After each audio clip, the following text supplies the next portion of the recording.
اللهم يا قاضي الحاجات، اللهم يا مجيب الدعوات، اللهم اكفني بحلالك عن حرامك وأغنني بفضلك عمن سواك.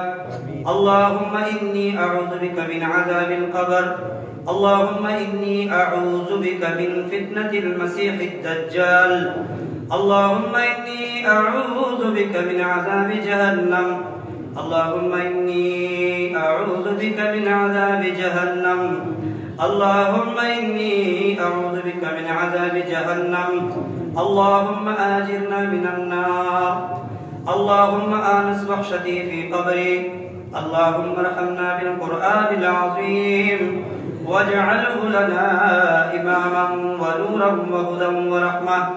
اللهم ذكرنا منه ما نسيت وعلمنا منه ما جهل وارزقنا تلاوته آناء الليل وآناء النهار واجعله لنا حجة يا رب العالمين. ربنا آتنا في الدنيا حسنة وفي الآخرة حسنة وقنا عذاب النار وقنا عذاب القبر وقنا عذاب الحشر وقنا عذاب الصقر وقنا عذاب الميزان برحمتك يا أرحم الراحمين.